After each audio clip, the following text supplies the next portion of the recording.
Number 1 8 रे बात्या 10 रे छुईंप उपकूल आंडामान सागर सृष्ट लघुचाप 8 तारिख संध्या सुधा बात्यारे परिणत हो पारे। भारतीय पाणीपाग विभाग पक्षर एपरी आकलन काली सृष्टि होता लघुचाप क्रमश उत्तर पश्चिम दिग को गति करी आज संध्या सुधा अवपातरे परिणत हेब। एहापर 8 तारिख संध्या सुधा बात्यार रूप नहीं पारे बोली पूर्वानुमान करिपारिछि विभाग। सेपरि संभाव्य बात्या 10 तारिख सुधा उपकूल छुई पारे, किंतु केउठी लैंडफॉल करिपो ता एजाए स्पष्ट होइनी। आईएमटीडीसी मृत्युंजय महापात्र कहते लघुचाप क्षेत्रटी बात्यारे परिणत हेबा परे उत्तर पश्चिम दिगरे गति करिपो। ता 10 तारिख बेलू पश्चिम केन्द्रीय बंगोपसागर उत्तर पश्चिम बंगोपसागर उपर केन्द्रीभूत हेब, जहाँकि उत्तर आंध्रप्रदेश और ओडिशा उपकूल निकटवर्ती समुद्र। बात्यार केन्द्रस्थल 80 ରୁ 90 किलोमीटर बेगरे पवन बहिपे। तेज बात्या केउठी उपकूल छुईप केबे छुईप और यार तीव्रता केते रहिब ता स्पष्ट होइनी। नंबर 2 संभाव्य बात्यार प्रभाव 10 रे 4 जिले में होइपारे प्रबल वर्षा।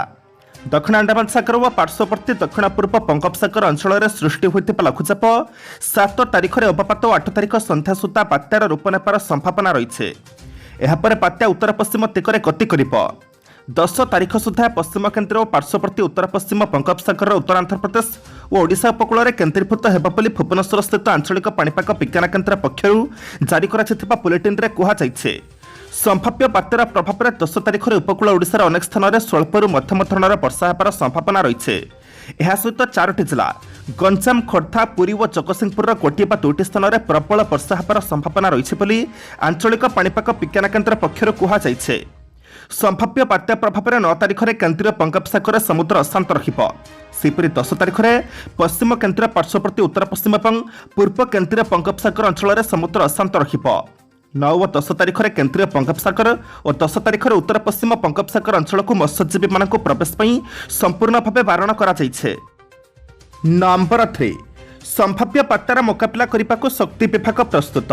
मंत्री संभाव्य बात्यार मुकाबला को नहीं शक्ति मंत्री कैप्टेन दिव्यशंकर मिश्र कहते शक्ति विभाग प्रस्तुत।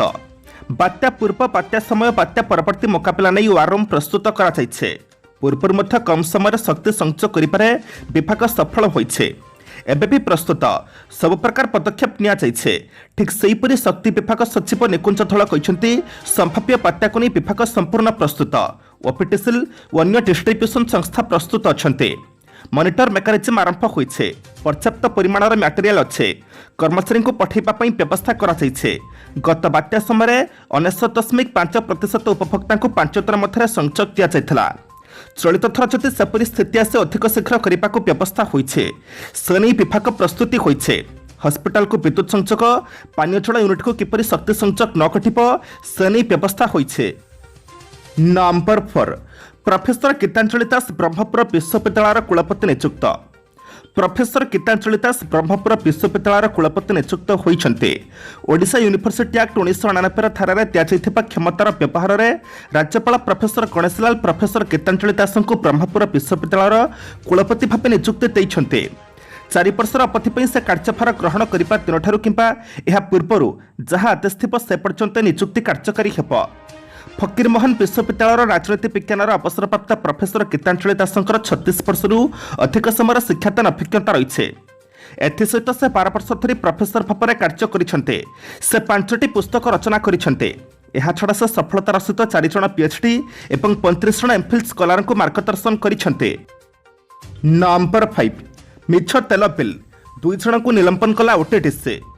मिछ तेल बिल दे 3 जन पुलिस कर्मचारी निलंबन होबार मासे न पूर्ण ओडिशा पर्यटन उन्नयन निगम अर्थात ओटीडीसी निजर 2 जन कर्मचारी को निलंबन करिछे। ओटीडीसी परिवहन मैनेजर और जन ड्राइवर को निलंबन कराଯିबा सह सेमानक विरोध में विभागीय कार्यानुष्ठान आरंभ होइथिबा जଣା पड़िछे। मिलिथिबा सूचना अनुसार ओटीडीसी अध्यक्ष गाड़ी नारे मिछ तेल बिल नैथिबा अभियोग ड्राइवर अतुल्य कुमार महांती और ओटीडीसी परिवहन मैनेजर अक्षय महालिक को निलंबन कराଯାଇଛି। सेमानक विरोध में विभागीय श्रृंखलागत तदंत आरंभ होइछे। 5टी अंतर्गत 2 जन दुर्नीतिग्रस्त कर्मचारी विरोध में सरकारी पांठि तोषारपात अभियोग कार्यानुष्ठान होइथिबा जଣା पड़िछे। अन्य पक्षरे ओटीडीसी सूत्रରୁ मिलिथिबा सूचना अनुसार परिवहन मैनेजर और ड्राइवर मधुचंद्रिकार मिछ तेल बिल दे सरकारी पांठि तोषारपात चलीथिला। नंबर 6 गिरफ हेले 7.21 कोटी टंकार मालिक प्राणीधन निरीक्षक जगन्नाथ राउत। आय बहिर्भूत संपत्ति ठूल अभियोगରେ କାଲି କଳାରାଙ୍କ ପ୍ରାଣୀଧର ନିରୀକ୍ଷକ ଜଗନ୍ନାଥ ରାଉତଙ୍କୁ ଭିଜିଲାନ୍ସ ଗିରଫ କରିଛି। ଏଲ୍ଆଇଙ୍କ ଏକାଲାପେଟି ପ୍ଲଟ୍ ସହ 7 କୋଟି 21 ଲକ୍ଷ ଟଙ୍କାର ସମ୍ପତ୍ତି କାଲି ଠାବ ହୋଇଥିଲା। ଭିଜିଲାନ୍ସ ବିଭାଗକୁ ସୂଚନା ମିଳିଛି ଯେ ଶ୍ରୀ ରାଉତଙ୍କ ଆୟ ତୁଳନାରେ 365% ଅଧିକ ସମ୍ପତ୍ତି ଆହରଣ କରାଯାଇଛି। ଭିଜିଲାନ୍ସ ବିଭାଗ ଏଲ୍ଆଇ ଜଗନ୍ନାଥ ରାଉତଙ୍କ ପତ୍ନୀଙ୍କ ନାଁରେ ମଧ୍ୟ ମାମଲା ରୁଜୁ କରିଥିବା ଜଣାଯାଇଛି। ସୂଚନାଯୋଗ୍ୟ ଭିଜିଲାନ୍ସ ବିଭାଗ ଗତକାଲି କଳାରାଙ୍କ ପ୍ରାଣୀଧର ନିରୀକ୍ଷକ ଶ୍ରୀ ରାଉତଙ୍କର 7.21 କୋଟିର ସମ୍ପତ୍ତି ଠାବ କରିଥିଲା। ସେହିପରି ଏକାଲାପେଟି ପ୍ଲଟ୍ 5ଟି କୋଠା 2ଟି ଫ୍ଲାଟ୍ 39 ଲକ୍ଷର ବ୍ୟାଙ୍କ ଜମା 500 ଗ୍ରାମ ସୁନା 250 ଗ୍ରାମ ରୂପା ଓ ଗୋଟିଏ କାର୍ ଠାବ କରିଥିଲା। ସେହିପରି ଆୟ ବହିର୍ଭୂତ ସମ୍ପତ୍ତି ଠୁଳ ଅଭିଯୋଗରେ ଭୁବନେଶ୍ୱରର ରଘୁନାଥପୁରର ପ୍ରାଣୀଧର ନିରୀକ୍ଷକ ଅର୍ଥାତ୍ ଲାଇଭଷ୍ଟକ୍ ଇନ୍ସପେକ୍ଟର ଜଗନ୍ନାଥ ରାଉତଙ୍କ ବାସଭବନ ସମେତ 9ଟି ସ୍ଥାନରେ ଭିଜିଲାନ୍ସ ଏକକାଳୀନ ଚଢ଼ାଉ କରିଥିଲା। ନମ୍ବର 7 ସ୍ମାର୍ଟ କ୍ଲାସରେ ନାଚିଲେ ଛାତ୍ର ନିଲମ୍ବିତ ହେଲେ ପ୍ରଧାନ ଶିକ୍ଷୟିତ୍ରୀ। ଗତ 2 ତାରିଖରେ ଭାଇରାଲ ହୋଇଥିଲା ଏକ ଭିଡିଓ ଯେଉଁଥିରେ ପୁଷ୍ପା ଫିଲ୍ମର ଲୋକପ୍ରିୟ ଗୀତ ତେରି ଛଲକ ସର୍ଫି ଓ ଓଡ଼ିଆ ଆଲବମ୍ କୁଆଖିଅ ଗୀତର ତାଳେ ତାଳେ ସରଗଡ଼ ପରମଣ୍ଡଳୀ ଅପଗ୍ରେଡ୍ ଉଚ୍ଚ ବିଦ୍ୟାଳୟ କ୍ଲାସରୁମ୍ରେ ପିଲାମାନେ ନାଚ କରୁଥିବା ଦେଖିବାକୁ ମିଳିଥିଲା। ଏହା ବେଶ୍ ଚର୍ଚ୍ଚାର ବିଷୟ ପାଲଟିଥିଲା। ଛାତ୍ରଛାତ୍ରୀଙ୍କୁ ଗୁଣାତ୍ମକ ଶିକ୍ଷା ପ୍ରଦାନ ନିମନ୍ତେ ସରକାର ରାଜ୍ୟରେ ପ୍ରଥମେ ସରଗଡ଼ ଏବଂ ହିଞ୍ଜିଳି ବ୍ଲକର ସମସ୍ତ ହାଇସ୍କୁଲକୁ ସ୍ମାର୍ଟ କରିବା ସହ ରାଜ୍ୟର ସମସ୍ତ ସାଂସଦ ଏବଂ ବିଧାୟକମାନେ ବୁଲି ଦେଖି ଏହାକୁ ପ୍ରଶଂସା କରିଥିଲେ। ତେବେ ବିଦ୍ୟାଳୟରେ ଶିକ୍ଷାଦାନ ପରିବର୍ତ୍ତେ ଆଲବମ୍ ଏବଂ ଚଳଚ୍ଚିତ୍ର ଗୀତ ବାଜିବା ସହ ପିଲାମାନେ ନାଚିବା ଫଳରେ ଶିକ୍ଷା ବ୍ୟବସ୍ଥାର ସଂସ୍କାରକୁ ନେଇ ବିରାଟ ପ୍ରଶ୍ନବାଚୀ ସୃଷ୍ଟି ହୋଇଥିଲା। ସବୁଠୁ ବଡ଼ କଥା ମହଙ୍ଗା ଏଲ୍ଇଡି ଚଳାଇବାର ସୁଯୋଗ ପିଲାମାନେ ପାଇଲେ କିପରି? ପିଲାମାନେ ନାଚୁଥିବା ବେଳେ ଶିକ୍ଷକମାନେ କରୁଥିଲେ କ'ଣ? ଏହାକୁ ନେଇ ବିଭିନ୍ନ ମହଲରେ ଚର୍ଚ୍ଚା ହୋଇଥିଲା। ଅଭିଯୋଗ ପରେ ବ୍ଲକ ଓ ଗଞ୍ଜାମ ଜିଲ୍ଲା ଶିକ୍ଷାଧିକାରୀ ଘଟଣାକୁ ଗୁରୁତର ସହ ନେଇଥିଲେ। ତଦନ୍ତ ପରେ ଆଜି ଜିଲ୍ଲା ଶିକ୍ଷାଧିକାରୀ ଉକ୍ତ ବିଦ୍ୟାଳୟର ପ୍ରଧାନ ଶିକ୍ଷୟିତ୍ରୀ ସୁଜାତା ପାଢ଼ୀଙ୍କୁ କାର୍ଯ୍ୟରୁ ନିଲମ୍ବନ କରିଛନ୍ତି। ନମ୍ବର 8 ପୁଲିସ ମାଓବାଦୀ ଗୁଳି ବିନିମୟ ବହୁ ନକ୍ସଲ ମୃତାହତ ସୂଚନା। ମାଲକାନଗିରି ଜିଲ୍ଲା ସୀମାନ୍ତ ଛତିଶଗଡ଼ରେ ପୁଣି ମାଓବାଦୀ ମାତିଛନ୍ତି। ଆଜି ଦନ୍ତେୱାଡ଼ା ଜିଲ୍ଲାର ଅରଣପୁର ଥାନା ଅଞ୍ଚଳରେ ପୁଣି ପୁଲିସ ଏବଂ ମାଓବାଦୀ ମଧ୍ୟରେ ଗୁଳି ବିନିମୟ ଚାଲିଥିବା ନେଇ ଏସ୍ପି ସିଦ୍ଧାର୍ଥ ତିୱାରୀ ପ୍ରକାଶ କରିଛନ୍ତି। ଅରଣପୁର ଜଙ୍ଗଲରେ ମାଓବାଦୀ କ୍ୟାମ୍ପ କରି ରହିଥିବା ନେଇ ପୁଲିସ ସୂଚନା ପାଇବା ପରେ ଚଢ଼ାଉ କରିଥିଲା। ପୁଲିସକୁ ଦେଖି ମାଓବାଦୀ ଅତର୍କିତ ଗୁଳି ଚଳାଇଥିଲେ। ଦୀର୍ଘ ସମୟ ଧରି ମାଓବାଦୀ ଏବଂ ପୁଲିସ ମଧ୍ୟରେ ଗୁଳି ବିନିମୟ ଘଟିଛି। ଏବେ ବି ରହି ରହି ଗୁଳି ଶବ୍ଦ ଶୁଭୁଛି। ତେବେ ଏସ୍ପିଙ୍କ କହିବା ଅନୁଯାୟୀ ଏହି ଗୁଳି ବିନିମୟରେ ବହୁ ନକ୍ସଲ ମୃତାହତ ହୋଇଛନ୍ତି। ସର୍ଚ୍ଚ ଅପରେସନ୍ ଜାରି ରହିଥିବା ସେ କହିଥିଲେ। ମାଓବାଦୀ ଲଗାତାର ଯବାନମାନଙ୍କୁ ଟାର୍ଗେଟ୍ କରିବା ପାଇଁ ଆମ୍ବୁସ୍ ଲଗାଇ ଜଙ୍ଗଲରେ ପଶି ରହିଛନ୍ତି। ତେବେ ଯବାନ ମଧ୍ୟ ଅତି ସତର୍କତା ସହ ଜଙ୍ଗଲରେ କୁମ୍ବିଂ ଅପରେସନ୍ କରୁଥିବାରୁ ଆମ୍ବୁସ୍ରେ ସହଜରେ ଫସୁ ନଥିବା ପୁଲିସ କହିଛି। ତେବେ ମାଓବାଦୀଙ୍କୁ ପଛକୁ ହଟାଇବାରେ ପୁଲିସ ସଫଳ ହୋଇଛି। ନମ୍ବର 9 ନବରଙ୍ଗପୁରରେ ଖୋଲିଲା ଶିଶୁ ବନ୍ଧୁତ୍ୱ ଥାନା। ନବରଙ୍ଗପୁର ଆଦର୍ଶ ଥାନା ପରିସରରେ ଶିଶୁ ବନ୍ଧୁତ୍ୱ ଥାନା ଉଦ୍ଘାଟିତ ହୋଇଯାଇଛି। କୋରାପୁଟ ଦକ୍ଷିଣ ପଶ୍ଚିମାଞ୍ଚଳ ଡିଆଇଜି ରାଜେଶ ପଣ୍ଡିତ ମୁଖ୍ୟ ଅତିଥି ଭାବରେ ଯୋଗଦେଇ ଶିଶୁ ବନ୍ଧୁତ୍ୱ ଥାନା ଉଦ୍ଘାଟନ କରିଥିଲେ। ଏହା ସହିତ ରାଜ୍ୟ ସରକାର ଓ ପୁଲିସ ପ୍ରଶାସନ ପକ୍ଷରୁ ଏଠାରେ ଶିଶୁମାନଙ୍କ ପାଇଁ ପାଠାଗାର ଉଦ୍ଘାଟିତ ହୋଇଛି। ପ୍ରଥମ ପର୍ଯ୍ୟାୟରେ ନବରଙ୍ଗପୁରରେ ପ୍ରଥମ ପାଠାଗାର ଆରମ୍ଭ ହୋଇଛି ଏବଂ ଏହାପରେ ଉମରକୋଟ ଥାନାରେ ଆରମ୍ଭ କରାଯିବ। ପରବର୍ତ୍ତୀ ସମୟରେ ସମସ୍ତ ଥାନାରେ ପାଠାଗାର ଖୋଲାଯିବ ବୋଲି ଆରକ୍ଷୀ ଅଧୀକ୍ଷକ ପରମାର ସ୍ମିଥ ପୁରୁଷୋତ୍ତମ ଦାସ କହିଥିଲେ। ଅନ୍ୟମାନଙ୍କ ମଧ୍ୟରେ ଉପଖଣ୍ଡ ଆରକ୍ଷୀ ଅଧୀକ୍ଷକ ନିହାର ରଞ୍ଜନ ପ୍ରଧାନ ଓ ଥାନା ଅଧିକାରୀ ତାରିକ ଅହମ୍ମଦ ଓ ଥାନାର ସମସ୍ତ ଅଧିକାରୀ ଓ କର୍ମଚାରୀ ଉପସ୍ଥିତ ରହିଥିଲେ। ନମ୍ବର 10କୁ ଯିବା ପୂର୍ବରୁ ଆପଣମାନଙ୍କ ଅନୁରୋଧ ଭିଡ଼ିଓଟିକୁ ଶେଷ ପର୍ଯ୍ୟନ୍ତ ଦେଖନ୍ତୁ କାରଣ ଭିଡ଼ିଓର ଶେଷରେ ରହିଛି ଆଜିର ରାଶିଫଳ। କିନ୍ତୁ ତା ପୂର୍ବରୁ ଭିଡ଼ିଓଟିକୁ ଲାଇକ୍ କରିଦିଅନ୍ତୁ କାରଣ ଆପଣଙ୍କର ଗୋଟେ ଛୋଟ ଲାଇକ୍ ଆମକୁ ନୂତନ ଭିଡ଼ିଓ ବନାଇବା ପାଇଁ ପ୍ରୋତ୍ସାହିତ କରିଥାଏ। ସାଥିରେ ଆପଣମାନେ କେଉଁ କେଉଁ ଜିଲ୍ଲାରୁ ଭିଡ଼ିଓଟିକୁ ଦେଖୁଛନ୍ତି କମେଣ୍ଟ ବକ୍ସରେ ନିଶ୍ଚୟ ଲେଖନ୍ତୁ। ନମ୍ବର 10 କୋରାପୁଟ ବିଶାଖାପାଟଣା ପାସେଞ୍ଜର ଲାଗିବ ଫେଷ୍ଟାଟମ୍ କୋଚ୍। କୋରାପୁଟ ବିଶାଖାପାଟଣା ପାସେଞ୍ଜର ଲାଗିବ ଫେଷ୍ଟାଟମ୍ କୋଚ୍। ସପ୍ତାହକୁ 3 ଦିନ ଏହି ଟ୍ରେନ୍ରେ ଫେଷ୍ଟାଟମ୍ କୋଚ୍ ସଂଯୋଗ ହେବା ନେଇ ଘୋଷଣା କରିଛି ରେଳ ବିଭାଗ। ଆସନ୍ତା 9 ତାରିଖରୁ ବିଶାଖାପାଟଣା ଏବଂ 10 ତାରିଖରୁ କୋରାପୁଟରୁ ଫେଷ୍ଟାଟମ୍ କୋଚ୍ ଗଡ଼ିବ ଟ୍ରେନ୍। ପର୍ଯ୍ୟଟନ ଶିଳ୍ପର ବିକାଶ ପାଇଁ ରେଳ ବିଭାଗ ଏହି ପଦକ୍ଷେପ ନେଇଥିବା ବେଳେ ପୂର୍ବରୁ ସଂସଦର ଶୂନ୍ୟକାଳରେ ଏନେଇ ପ୍ରଶ୍ନ ଉଠାଇଥିଲେ କୋରାପୁଟ ସାଂସଦ ସପ୍ତଗିରି ଉଲାକା। ପ୍ରକୃତି କୋଳରେ ରହିଛି କୋରାପୁଟ ରାୟଗଡ଼ା ଅର୍ଥାତ୍ କେଆର୍ ରେଳପଥ। 173 କିଲୋମିଟର ରେଳପଥ ମଧ୍ୟରେ ରହିଛି ଦୀର୍ଘତମ ସୁଡ଼ଙ୍ଗ, ପାହାଡ଼ି ଝରଣା, ଘଞ୍ଚ ଜଙ୍ଗଲ ଓ ପ୍ରାକୃତିକ ଶୋଭା ଅଛି। ବର୍ଷା ଦିନରେ ଭାସମାନ ମେଘର ସ୍ପର୍ଶ, ଶୀତ ଦିନରେ ସବୁଜ ବନାନୀର ଦୃଶ୍ୟ ରେଳଯାତ୍ରୀଙ୍କୁ ବେଶ୍ ଆକର୍ଷିତ କରିଥାଏ। ଦୀର୍ଘ 5 ଘଣ୍ଟାର ଯାତ୍ରା ମଧ୍ୟରେ 14ଟି ଷ୍ଟେସନ, 37ଟି ସୁଡ଼ଙ୍ଗ, 385ଟି ପୋଲ ଯାତ୍ରୀଙ୍କୁ ବେଶ୍ ଆମୋଦିତ କରୁଥିବାରୁ ବର୍ଷା ଓ ଶୀତ ଦିନରେ ପର୍ଯ୍ୟଟକଙ୍କ ସଂଖ୍ୟା ବୃଦ୍ଧି ପାଇଥାଏ। ନମ୍ବର 11 ଚିଲିକାରେ ଡଙ୍ଗାପୋଡ଼ି ଘଟଣା, ନିଖୋଜ ବ୍ୟକ୍ତିଙ୍କ ମୃତଦେହ ଠାବ। ଖୋର୍ଦ୍ଧା ଜିଲ୍ଲା ଚିଲିକାରେ ଟଙ୍କାପୋଡ଼ି ଘଟଣାରେ ମିଳିଲା ନିଖୋଜ ବ୍ୟକ୍ତିଙ୍କ ମୃତଦେହ। ନିଖୋଜ ଥିବା ରାଜକିଶୋର ଖୁଣ୍ଟିଆଙ୍କ ମୃତଦେହ ଚିଲିକା ନାଭାଲ ବେସ୍ ନିକଟରେ ଭାସୁଥିବା ଅବସ୍ଥାରେ ଉଦ୍ଧାର କରାଯାଇଛି। ଅଗ୍ନିଶମ ଟିମ୍ ଓ ନାଭାଲ ଟିମ୍ର ମିଳିତ ସର୍ଚ୍ଚ ଅପରେସନରେ ମୃତଦେହ ଠାବ କରାଯାଇଛି। ରାଜକିଶୋର କାଳିଚାଇର ଏକ ଦୋକାନରେ କାମ କରୁଥିଲେ। ଗତ ଗୁରୁବାର କାଳିଚାଇରୁ 12 ଜଣ ଯାତ୍ରୀଙ୍କୁ ନେଇ ଡଙ୍ଗାଟି ବାଲୁକା ଅଭିମୁଖେ ଫେରୁଥିଲା। ଡଙ୍ଗାରେ 8 ଜଣ ପର୍ଯ୍ୟଟକ, 2 ଜଣ ନାବିକ ଓ 2 ଜଣ ସ୍ଥାନୀୟ ଲୋକ ଥିଲେ। ବାଲୁକା ପହଞ୍ଚିବାକୁ 4 କିଲୋମିଟର ଦୂର ଥିବା ବେଳେ ଚଢ଼େଇକୁଆ ପାହାଡ଼ ନିକଟରେ ଡଙ୍ଗାଟି ପୋଡ଼ି ଯାଇଥିଲା। ଲାଇଫଗାର୍ଡ ଓ ପୁଲିସ ପହଞ୍ଚି 11 ଜଣ ଯାତ୍ରୀଙ୍କୁ ଉଦ୍ଧାର କରିଥିଲେ, ହେଲେ ରାଜକିଶୋର ନିଖୋଜ ହୋଇଯାଇଥିଲେ। ଗତକାଲିଠୁ ଅଗ୍ନିଶମ ଟିମ୍ ଓ ନାଭାଲ ଟିମ୍ ତାଙ୍କୁ ଖୋଜାଖୋଜି କରୁଥିଲେ। ଆଜି ତାଙ୍କ ମୃତଦେହ ମିଳିଥିଲା। କାଳବୈଶାଖୀ ଜନିତ ପ୍ରବଳ ବର୍ଷା ଓ ପବନ ଯୋଗୁଁ ଡଙ୍ଗାଟି ପୋଡ଼ି ଯାଇଥିଲା। ନମ୍ବର 12 ତାଇୱାନରେ ହାଇ ଆଲର୍ଟ। ଅନୁପ୍ରବେଶ କଲେ 18ଟି ଚୀନ ଲଢୁଆ ବିମାନ। ତାଇୱାନ ଓ ଚୀନ ମଧ୍ୟରେ ପୁଣି ଉତ୍ତେଜନା ଦେଖାଦେଇଛି। ଚୀନର କେତେକ ଲଢୁଆ ବିମାନ ପୁଣି ଥରେ ତାଇୱାନର ଏୟାର ଡିଫେନ୍ସ ସୀମା ମଧ୍ୟରେ ଅନୁପ୍ରବେଶ କରିଛନ୍ତି। ତାଇୱାନର F-16 ଲଢୁଆ ବିମାନଗୁଡ଼ିକ ଉଡ଼ାଣ ଫ୍ରି ଚେତାବନୀ ଦେବା ପରେ ଚୀନ ବିମାନଗୁଡ଼ିକ ଫେରି ଯାଇଛନ୍ତି। ମିଳିଥିବା ସୂଚନା ଅନୁସାରେ ପ୍ରାୟ ଶୁକ୍ରବାର ଦିନ 18ଟି ଚୀନ ଲଢୁଆ ବିମାନ ତାଇୱାନ ବାୟୁ ପ୍ରତିରକ୍ଷା କ୍ଷେତ୍ର ମଧ୍ୟକୁ ଅନୁପ୍ରବେଶ କରିଥିଲେ। ଏସବୁ ବିମାନକୁ ତାଇୱାନର ବିମାନଗୁଡ଼ିକ ଘଉଡ଼ାଇ ଦେଇଥିଲେ ବି ତାଇୱାନରେ ହାଇ ଆଲର୍ଟ ଜାରି କରାଯାଇଛି। ଗତ ବର୍ଷ ଅକ୍ଟୋବର ମାସରେ ବି ଚୀନର ପ୍ରାୟ 54ଟି ବିମାନ ଅନୁପ୍ରବେଶ କରିଥିଲେ। ସୂଚନାଯୋଗ୍ୟ ଯେ ତାଇୱାନକୁ ଚୀନ ଅଧିକାର କରିବା ବିଷୟରେ ରାଷ୍ଟ୍ରପତି ସି ଜିନପିଙ୍ଗ ସ୍ପଷ୍ଟ ସଂକେତ ଦେଇସାରିଛନ୍ତି। ସେ କହିଛନ୍ତି ଯେ ଏହି ସମସ୍ୟାକୁ ପରବର୍ତ୍ତୀ ପିଢ଼ିକୁ ଲମ୍ବାଇବାର ସମ୍ଭାବନା ନାହିଁ। ନମ୍ବର 13 ହେଲିକପ୍ଟରରେ ପିଲାଙ୍କୁ ବୁଲାଇଲେ ପଖେଲା। ଛତିଶଗଡ଼ ମୁଖ୍ୟମନ୍ତ୍ରୀ ଭୂପେଶ ବଘେଲାଙ୍କ ବଡ଼ ପଦାନ୍ୟତା। କୁନି ପିଲାଙ୍କ କଥା ରଖିବାକୁ ଯାଇ ମୁଖ୍ୟମନ୍ତ୍ରୀ ସେମାନଙ୍କୁ ହେଲିକପ୍ଟରରେ ବୁଲାଇଥିବା ଦେଖିବାକୁ ମିଳିଛି। ଏହାର ଏକ ଭିଡ଼ିଓ ଏବେ ସୋଶାଲ ମିଡିଆରେ ଭାଇରାଲ ହୋଇଥିବା ବେଳେ ମୁଖ୍ୟମନ୍ତ୍ରୀଙ୍କ ଏଭଳି କାର୍ଯ୍ୟକୁ ସବୁ ମହଲରେ ପ୍ରଶଂସା କରାଯାଉଛି। ସୂଚନାଯୋଗ୍ୟ ସ୍ୱାମୀ ଆତ୍ମାନନ୍ଦ ଇଂଲିଶ ମିଡିୟମ ସ୍କୁଲର ନିରୀକ୍ଷଣ ସମୟରେ 10ମ ଦ୍ୱାଦଶ ଶ୍ରେଣୀରେ ଟପର ହୋଇଥିବା ଛାତ୍ରଛାତ୍ରୀମାନଙ୍କୁ ହେଲିକପ୍ଟରରେ ବୁଲାଇବାକୁ ମୁଖ୍ୟମନ୍ତ୍ରୀ ବଘେଲା ଗୁରୁବାର ପ୍ରତିଶ୍ରୁତି ଦେଇଥିଲେ।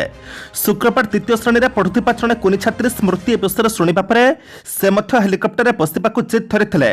ସ୍ମୃତିଙ୍କ କଥା ଶୁଣି ଭୂପେଶ ବଘେଲା ସ୍ମୃତିଙ୍କ ସହ ଅନ୍ୟ ଛାତ୍ରଛାତ୍ରୀମାନଙ୍କୁ ମଧ୍ୟ ହେଲିକପ୍ଟରରେ ବୁଲାଇଥିଲେ। ବୁଲିବା ସମୟରେ ସମସ୍ତ ଛାତ୍ରଛାତ୍ରୀମାନେ ବେଶ୍ ଖୁସି ଥିବାର ନଜର ଆସିଛନ୍ତି। ନମ୍ବର 14 ଅଭିନବ ବିଦାୟ ସମ୍ବର୍ଦ୍ଧନା। ଏସ୍ପିଙ୍କୁ କାନ୍ଥେଇ ନାଚିଲେ। ଡିଜେ ବାଜିଲା, ଡିଜେର ତାଳେ ତାଳେ ନାଚିଲେ ପୁଲିସ କର୍ମଚାରୀ। କର୍ମଚାରୀଙ୍କ କାନ୍ଥରେ ବସିଥିଲେ ପୁଲିସ ଏସ୍ପି। ଏସ୍ପିଙ୍କୁ କାନ୍ଥରେ ବସାଇ ଯେତିକି ବାଟ ଯାଇଥିଲେ ତାଠାରୁ ବଡ଼ ହୋଇଥିଲା ବାଇକ୍ ରାଲି, ଯାହା ପୁରା ସହର ବୁଲିଥିଲା।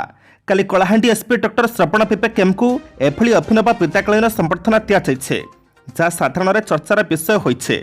ପ୍ରକାଶ ଯେ କଳାହାଣ୍ଡି ଏସ୍ପି ଡକ୍ଟର ଶ୍ରବଣ ବିବେକ ଏମ୍ଙ୍କୁ ବ୍ରହ୍ମପୁର ଏସ୍ପି ଭାବରେ ବଦଳି କରାଯାଇଛି। ତେଣୁ କଳାହାଣ୍ଡି ପୁଲିସ ପକ୍ଷରୁ ତାଙ୍କୁ ବିଦାୟକାଳୀନ ସମ୍ବର୍ଦ୍ଧନା ଦିଆଯାଇଥିଲା। ଏସ୍ପିଙ୍କ ବାସଭବନରୁ ଏକ ବାଇକ୍ ଶୋଭାଯାତ୍ରା ନଗର ପରିକ୍ରମା କରି ପୁଲିସ ରିଜର୍ଭ ଛକରେ ପହଞ୍ଚିଥିଲା। ସେଠାରେ ଏସ୍ପିଙ୍କୁ କାନ୍ଥରେ ବସାଇ ପୁଲିସ କର୍ମଚାରୀମାନେ ନାଚିଥିଲେ। ଏହି ସମୟରେ ଡିଜେ ବାଜିଥିଲା, ବାଣ ବି ଫୁଟିଥିଲା। ଡିଜେ ତାଳରେ ସମସ୍ତେ ମତୁଆଲା ହୋଇ ନିଜର ପ୍ରିୟ ଏସ୍ପିଙ୍କୁ ଶୁଭେଚ୍ଛା ଦେଇଥିଲେ। ପରେ ଫୁଲତୋଡ଼ା ଉତ୍ତରୀୟ ଦେଇ ସମ୍ବର୍ଦ୍ଧନା ଜଣାଇଥିଲେ। ଏସ୍ପି ହାତ ହଲାଇ ସମସ୍ତଙ୍କୁ ଅଭିବାଦନ ଜଣାଇଥିଲେ। ପ୍ରଥମ ଥର ପାଇଁ ଜଣେ ପୁଲିସ ଏସ୍ପିଙ୍କୁ ବିଭାଗୀୟ ଅଧିକାରୀ ଓ କର୍ମଚାରୀମାନେ ଏଭଳି ନିଆରା ସମ୍ବର୍ଦ୍ଧନା ଜଣାଇଛନ୍ତି। ନମ୍ବର 15 ତିନି ହିଜବୁଲ ଆତଙ୍କୀ ସଫା। ଟାର୍ଗେଟରେ ଥିଲା ଅମରନାଥ ଯାତ୍ରା। ଜମ୍ମୁ କାଶ୍ମୀର ପୁଲିସକୁ ମିଳିଛି ବଡ଼ ସଫଳତା। ସୁରକ୍ଷାକର୍ମୀଙ୍କ ଗୁଳିରେ ଗଡ଼ିଲା 3 ଆତଙ୍କୀଙ୍କ ମୁଣ୍ଡ। ଜମ୍ମୁ କାଶ୍ମୀରର ପହଲଗାମରେ ସୁରକ୍ଷାକର୍ମୀମାନେ 3 ଜଣ ଆତଙ୍କବାଦୀଙ୍କୁ ଏନକାଉଣ୍ଟର କରିଛନ୍ତି। ମୃତ ଆତଙ୍କବାଦୀଙ୍କ ମଧ୍ୟରେ ହିଜବୁଲ ମୁଜାହିଦିନର ସବୁଠାରୁ ପୁରୁଣା ଆତଙ୍କବାଦୀ ଅଶରଫ ମୌଲବୀ ମଧ୍ୟ ସାମିଲ ଥିବା ସୂଚନା ମିଳିଛି। ଏହି 3 ଆତଙ୍କବାଦୀ ଅମରନାଥ ଯାତ୍ରାକୁ ଟାର୍ଗେଟ କରିଥିଲେ ବୋଲି ପୁଲିସ ଦାବି କରିছে।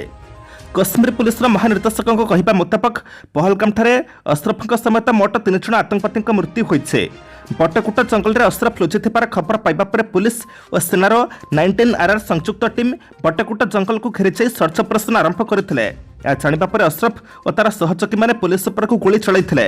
ଏହାର ଜବାବରେ ପୁଲିସର ପାଲଟା ଗୁଳିରେ ଅଶରଫ ସମେତ ଅନ୍ୟ 2 ଆତଙ୍କବାଦୀ ନିହତ ହୋଇଛନ୍ତି। ଆଜି ମେ ମାସ 7 ତାରିଖ ଶନିବାର। ଏବେ ଆମେ ଜାଣିବା 12ଟି ରାଶିର ସମ୍ପୂର୍ଣ୍ଣ ରାଶିଫଳ। ନମ୍ବର 1 ମେଷ ରାଶି। ଆଜି ଚନ୍ଦ୍ର ସ୍ୱଗୃହରେ ଅବସ୍ଥାନ କରୁଥିବାରୁ ପାରିବାରିକ ଓ କର୍ମକ୍ଷେତ୍ର ସମସ୍ୟା ମୁକ୍ତ ରହିବ।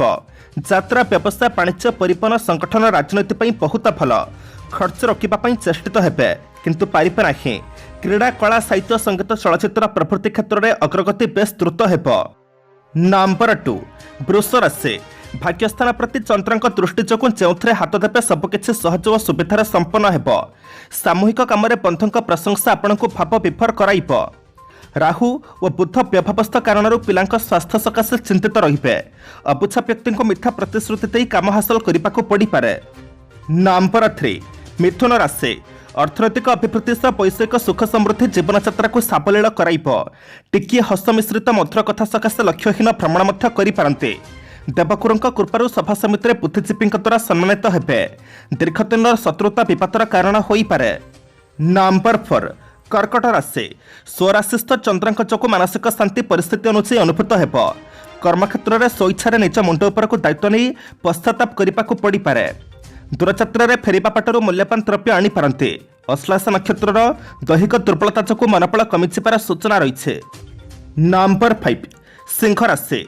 राहुଙ୍କ द्वारा कबलित रवि आपण दैहिक असुस्थता सांगक पदस्थ व्यक्तिविशेषों सह बद सृष्टि कर। शुक्र अष्टम स्थान में अवस्थान करुथिबारु कामरे मध्य उत्साहित हो पारिबे नाही। विरुद्धाचरण करुथिबा व्यक्तिटी दोषारोप कर समस्या को बढ़ाई दे पारन्ते। नंबर 6 कन्या राशि। आज बंधुों गहन समय कटाइबे किंतु शेष पर्यायर संपर्क हानि घटिब। कर्मक्षेत्र में चाला काम करी नूतन समस्या को मध्य सुधारी नेबे। पुराना गाड़ीटी बिक्री होइजिबा हेतु केतेक समस्या को नहीं चिंतित होई पारन्ते। अपेक्षा करिबा को कहिथिले मध्य निर्दिष्ट स्थान में बंधुओं न पाई व्यस्त हेबे। नंबर 7 तुला राशि। असुविधा को प्रकाश न करी मन भितर पांथि रखिले मानसिक कष्ट पाइबे। घर काम मन लागिब नाही। छोट छोट कथा को नहीं कलह लागिब।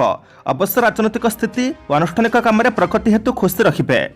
व्यवसाय प्रतिद्वंदिता बढ़ीजिब किंतु निज परिसर में प्रतिष्ठित हेबे। नंबर 8 पिछा राशि। भावात्मक वातावरण चंद्र चिंताशील मानसिक सांग को प्रगतिर पथरोध करिब। संपर्कों फल करने को चाहे निजे ही क्षति पड़े। वर्तमान परिस्थिति अन्य सालिश कर चलवा ठीक है। पारिवारिक जीवन सुखरे कटिबा सह बौद्धिक विकास बुद्धिजीवी प्रशंसा भाजन हेबे। नंबर 9 धनु राशि। मानसिक अस्थिरता किंबा असावधानता कारण समस्याग्रस्त हो पारते। तथापि व्यस्त न होई आकस्मिक परिस्थितिर मुकाबला करिपारले अवश्य उपकृत हेबे। स्वार्थ साधन परिप्रेक्षी में निज लोक मैंने विश्वासघातकता करिपारते। निज संस्पर्क दूरी रहिबा फल हेब। नंबर 10 मकर राशि। सप्तम भावर शुभ प्रभाव प्रतिबंधक को सामना करी आशा पूरण में सफल हेबे। सत्संग सभा समिति वक्तृता प्रवचन आनुष्ठानिक काम में सफलता पाइबे। कर्मक्षेत्र में प्रतिकूल परिस्थितिर चाप क्रमशः बढ़ी पारे। आजर यात्रा रे निकट संपर्क किंबा प्रतिवेशी सौहार्द उपकृत हेबे। नंबर 11 कुंभ राशि। शत्रुता करुवा ईर्षापरणा व्यक्ति मान प्रति सतर्क रहिबा फल हेब। परिस्थितिर ताड़ना जनगहलीपूर्ण परिवेश साधारण कथार पाटितुंड हो पारे। पड़ोशी दूरागता बंधुों मध्यम शुभ खबर पाई खुशी हेबे। पिलामानक पढ़ा समस्या नहीं मन भाराक्रांत रखिब। नंबर 12 मीन राशि। बंधुों निमंत्रण पाई हठात जरूरी काम बाहर को जावाक पड़ पारे। आलोचना समालोचना वितर्क प्रशासन राजनीति संगठन क्षेत्र सुफल मिलिब। वाणिज्य व्यवसाय प्रतिद्वंदिता देखा दे पारे। घरर बरात अनुसार शौखीन द्रव्य क्रय करि पारन्ते।